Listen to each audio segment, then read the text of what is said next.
जय श्री राधे। आप सबका हमारे YouTube चैनल लड्डू दीवानी पर बहुत बहुत स्वागत है। परम पूज्य हनुमान प्रसाद पोद्दार भाई जी कहते हैं, भजन भक्ति का प्रधान अंग है। यह साध्य और साधन दोनों हैं। जो भगवत प्रेम को प्राप्त कर चुके हैं उनके लिए अखंड भजन स्वाभाविक हो जाता है, और जिनको भगवत प्रेम की प्राप्ति करनी है उनको अखंड भजन का अभ्यास करना चाहिए। जो मनुष्य भजन बिना मुक्ति और भगवत प्रेम की प्राप्ति चाहता है वह भूलता है। गोसाई श्री तुलसीदास जी महाराज कहते हैं, जल के मंथन से चाहे घी निकल आवे, भालू से चाहे तेल निकले, परंतु भगवान के भजन बिना भवसागर से मनुष्य नहीं तर सकता। यह सिद्धांत अकाट्य है। अतएव भजन तो अनिवार्य साधन है। फिर भक्ति के साधक के लिए तो यही एक खास वस्तु है।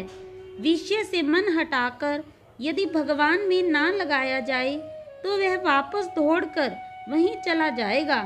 विषय त्याग वैराग्य है और भगवत भजन अभ्यास। इन्हीं अभ्यास वैराग्य से विशुद्ध भगवत प्रेम की प्राप्ति होती है। परंतु जो भजन अभी होता है घड़ी बर्बाद नहीं होता, आज किया कल नहीं, वह प्रेम और आदर युक्त अखंड भजन नहीं है। भजन रूपी अभ्यास तो वही सिद्ध होता है जो सदा होता रहे, सतत होता रहे और सत्कार पूर्वक हो। योग दर्शन में महर्षि पतंजलि कहते हैं, दीर्घ काल पर्यंत निरंतर सत्कार के साथ करने पर ही अभ्यास दृढ़ होता है। इस नित्य निरंतर के अखंड स्मरण से भगवान की प्राप्ति सहज ही हो जाती है। स्वयं भगवान ने भी गीता में कहा है, हे अर्जुन, जो पुरुष मुझ में अनन्य चित्त होकर नित्य निरंतर मुझको स्मरण करता है, उस निरंतर मुझ में लगे हुए योगी के लिए मैं सुलभ हूँ। अतएव अखंड रूप से भगवान का प्रेम पूर्वक चिंतन करते हुए ही स्नान, भोजन, व्यापार आदि सब काम करने चाहिए। भगवत स्मरण युक्त होने से प्रत्येक कार्य ही भजन हो जाएगा। इस प्रकार भजन का तांता क्षण भर भी नहीं टूटना चाहिए। स्वरूप का चिंतन ना हो सके तो निरंतर भगवान का नाम स्मरण ही करना चाहिए।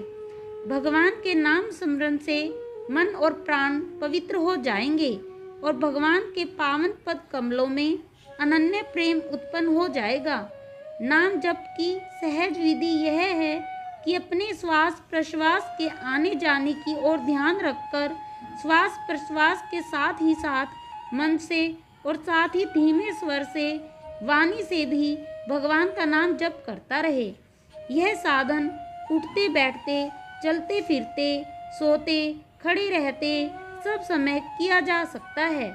अभ्यास दृढ़ हो जाने पर चित्त विक्षेप शून्य होकर निरंतर भगवान के चिंतन में अपने आप ही लग जाएगा।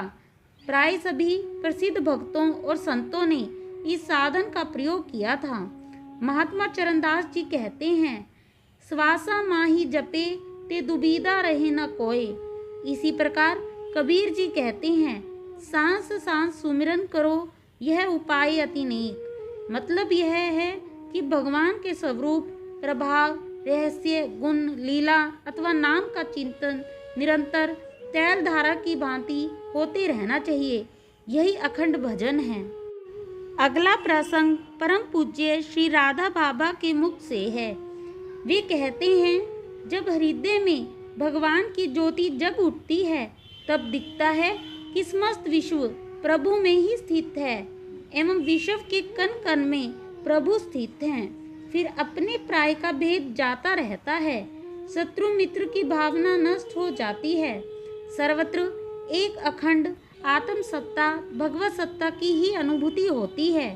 उस स्थिति में सागर की लहरें, पक्षियों का कलरव, वृक्षों की ओर से झुरझुर कर बहने वाली वायु, पर्वत शिखरों पर झरते हुए झरने, पर्वतों से निकली नदियाँ, सूर्य की प्रकाशमयी किरणें, चंद्र की शीतल चांदनी, नीला आकाश, नीले उजले काले पीले बादल, हरे भरे खेत, रंग बिरंगे फूल, फूलों पर गुनगुन करते हुए बोहरे, प्रत्येक वस्तु हमारे नेत्रों के सामने भगवान की परम सुंदर आनंदमयी लीला के अंग बनकर उपस्थित होती है।